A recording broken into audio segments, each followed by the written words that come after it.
মাই dear students, দেখো এই ন্যারেশনটি Jessore board 2022 সালে এসেছিল। তো দেখো প্রশ্ন কি বলছে, change the narrative style by using indirect speeches. তো প্রথমে আমরা এটাকে সুন্দরভাবে পড়ে নিই, বুঝে নিই। তো এখানে কি বলছে দেখো, হোয়াই আর ইউ ক্রাইং, তুমি কাঁদছো কেন? ডু ইউ হ্যাভ, তোমার কি আছে এনি প্রবলেম, কোনো সমস্যা? অ্যাস্কড দ্য পাসার বাই, পথিক জিজ্ঞাসা করলো। তার মানে একজন পথিক কারোর সাথে কথা বলছে। এখান থেকে আমরা যেটা বুঝতে পারছি সেটা হচ্ছে একজন পথিক কারোর সঙ্গে কথা বলছে। আই এম ক্রাইং, আমি কাঁদছি, বিকজ, কারণ, আই হ্যাভ নন, আমার কেউ নেই, টু লুক আফটার মি, আমাকে দেখাশোনা করার মতো। লুক আফটার, এটা হচ্ছে একটা গ্রুপ ভার্ব। লুক আফটার মানে হচ্ছে দেখাশোনা করা। সেড দ্য স্ট্রিট চাইল্ড, পথ শিশুটি বলল। তাহলে এখানে দেখো পথ শিশু এবং পাসার বাই অর্থাৎ পথিকের মধ্যে কথা হচ্ছে। আর ইউ হাংরি, তুমি কি ক্ষুধার্ত? ইয়েস আই অ্যাম, হ্যাঁ আমি ক্ষুধার্ত। সেড দ্য বয়, ছেলেটি বলল। তো ন্যারেশন কোনো জটিল কোনো টপিক নয়, আসলে প্রয়োজন হচ্ছে তোমার কনসেন্ট্রেশন। আর তোমার কনসেন্ট্রেশন মূলত চারটা বিষয়ের উপরে ফোকাস থাকতে হবে। প্রথম নাম্বার হচ্ছে ন্যারেশন করতে হলে রিপোর্টিং, রিপোর্টিং ভার্বের জায়গায় পরিবর্তন করতে হয়। দ্বিতীয় নম্বর হচ্ছে ইনভার্টেড কমা এর জায়গাতে। তিন নম্বর হচ্ছে পার্সনের জায়গাতে। আর চার নম্বর হচ্ছে ভার্ব বা মেইন ভার্বের জায়গাতে। মূলত এই চার জায়গাতে পরিবর্তনটা হয়ে থাকে, right? So this is not a difficult topic, আসলে প্রয়োজন তোমার মনোযোগ। তো আমরা ন্যারেশনটাকে এবার সলভ করব। তো সলভ করার জন্য দেখো আমরা একটা নোট রাখছি, যদি কোনো সেন্টেন্সকে ভাঙা লাগে তাহলে ভাঙবো, এবং একটা অ্যান্সার স্লট রাখছি, ঠিক আছে? তো এখন আমরা যেটা করব সেটা হচ্ছে আগে দেখে নিই যে হোয়াই আর ইউ ক্রাইং, তুমি কেন কাঁদছো? Do you have any problem, তোমার কি কোনো সমস্যা আছে? অ্যাস্কড দ্য পাসার বাই, পথিক জিজ্ঞাসা করলো। কাকে জিজ্ঞাসা করলো? দ্য স্ট্রিট চাইল্ড, রাস্তার ছেলেকে বা পথ ছেলেকে, পথ ছেলেটিকে বা শিশুটিকে। তো এইখানে যখন পাসার বাই বলছে তখন পথ শিশু শুনছে বা রাস্তার ছেলেটা শুনছে বা শিশুটা শুনছে। তো দেখো ইন্টারোগেটিভ সেন্টেন্স, এই দুইটা সেন্টেন্সই হচ্ছে কি ইন্টারোগেটিভ সেন্টেন্স। তো ইন্টারোগেটিভ সেন্টেন্স হলে কি হবে? রিপোর্টিং ভার্ব এক্সড করতে হবে। তো এখানে এক্সটি দেওয়া আছে। তো আমরা অ্যান্সারটা কিভাবে শুরু করতে পারি? The passer by, the passer by এক্সড দ্য স্ট্রিট চাইল্ড। ওকে, তাহলে আমরা রিপোর্টিং ভার্বের জায়গাটা ঠিক করে ফেললাম। এবার আমাদেরকে কি করতে হবে? ইনভার্টেড কমা এর জায়গাটা দেখতে হবে। দেখো এখানে ইনভার্টেড কমা, ইন্টারোগেটিভ সেন্টেন্সে ইনভার্টেড কমার যে সিস্টেম বা নিয়ম, সেই সিস্টেমটা হচ্ছে ইন্টারোগেটিভ সেন্টেন্সটা যদি ডাব্লিউএস দিয়ে শুরু হয় তাহলে ডাব্লিউএস অপরিবর্তিত থাকবে, আর যদি ডাব্লিউএস দিয়ে শুরু না হয় তাহলে ইফ বা হয়ে দেয়।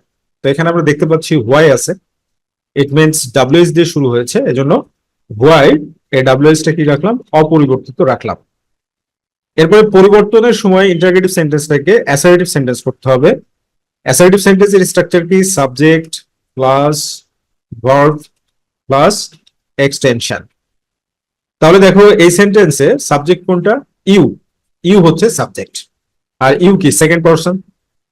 তো সেকেন্ড পারসন থাকলে রিপোর্টিং ভার্বের অবজেক্ট অনুযায়ী পরিবর্তন করতে হয়। তাহলে এখানে রিপোর্টিং ভার্বের অবজেক্ট কোনটা? দ্য স্ট্রিট চাইল্ড, পথ শিশু। তাহলে পথ শিশু অনুযায়ী বা রাস্তার শিশু অনুযায়ী ইউটা। শিশু কি? আসলে শিশু যদি তুমি বলো তাহলে শিশুদেরকে আমরা কোন সেন্স থেকে বিবেচনা করব? শিশু যদি বলা হয় তাহলে কিন্তু ইট ব্যবহার করতে হয়, কিন্তু পরবর্তীতে দেখো বয় একটা টার্ম দেওয়া আছে যে ছেলে বোঝাচ্ছে, ঠিক আছে? তো এই জন্য আমরা চাইল্ড বলতে এখানে হি ব্যবহার করব। কি ব্যবহার করব? হি। ওকে ফাইন, আমরা পার্সনের জায়গাটা পরিবর্তন করে নিলাম। এবার ভার্বের জায়গা কি? আর, তারপরে ক্রাইং। তাহলে আমরা জানি কি যে রিপোর্টিং ভার্ব পাস্ট টেন্সে থাকলে এম ইজ আর সমান সমান ওয়াজ ওয়ার। তো আমরা এখানে ভার্বের জায়গাতে কি করে দিব? Was crying. দেখো এইভাবে তুমি যদি ভেঙে ভেঙে বোঝো তাহলে খুব সহজে করতে পারবে। আদারওয়াইজ যদি এইভাবে প্র্যাকটিস না করো তাহলে তোমার জন্য সমস্যা হবে। তো do you have any problem এই কথাটা হচ্ছে পাসার বাইয়ের, প্রতীকের। তাহলে প্রতীকের যেহেতু কথা, তো এটাও ইন্টারোগেটিভ সেন্টেন্স, তাহলে এখানে আমরা অ্যান্ড দ্বারা যুক্ত করে দিই, একটা কম্পাউন্ড সেন্টেন্স করে দিই অ্যান্ড। এবং তো ইন্টারোগেটিভ সেন্টেন্সের রিপোর্টিং ভার্ব কি হবে? এক্সড হবে। তো আমরা তো এক্সড ব্যবহার করেছি, এজন্য আর এখানে এক্সড দিব না, ইনভার্টেড কমার জায়গায় চলে আসবে।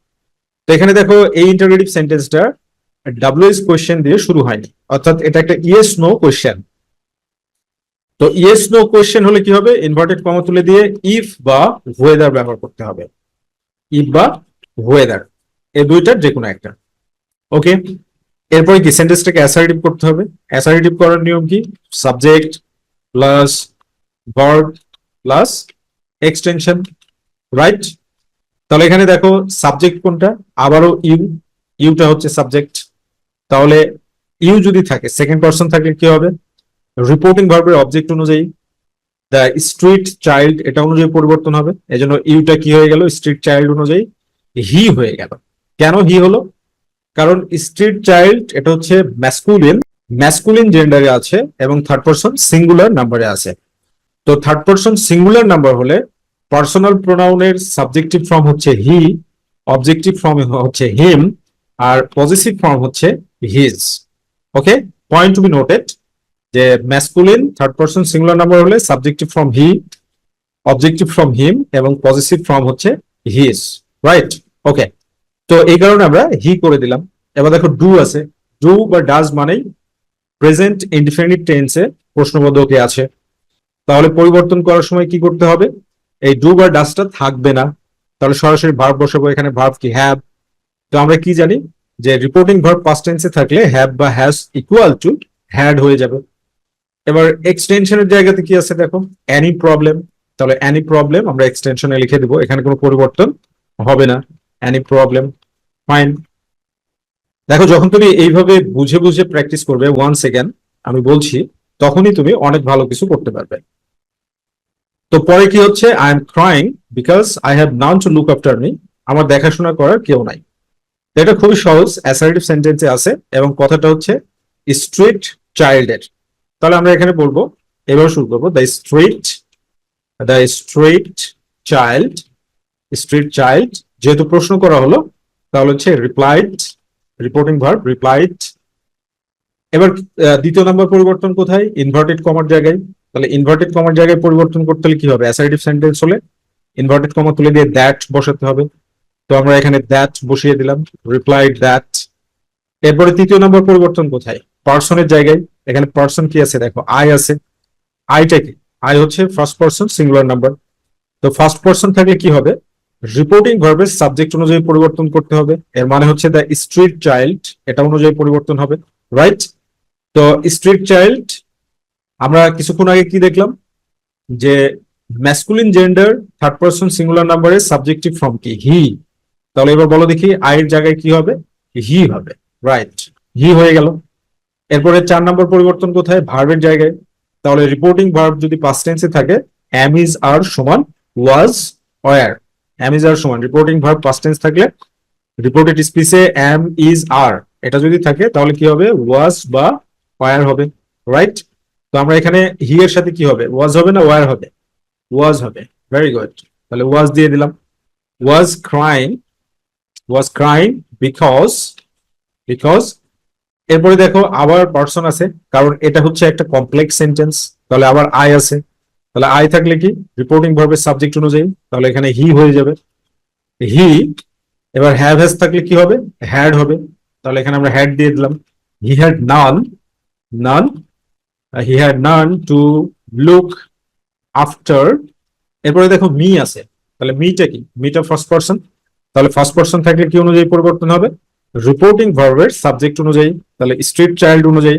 তাহলে স্ট্রিট চাইল্ডটা কি? থার্ড পার্সন সিঙ্গুলার নাম্বার পুলিঙ্গ। থার্ড পার্সন সিঙ্গুলার নাম্বার পুলিঙ্গের subjective from he, objective from him, আর পজিটিভ ফর্মটা হচ্ছে হিজ।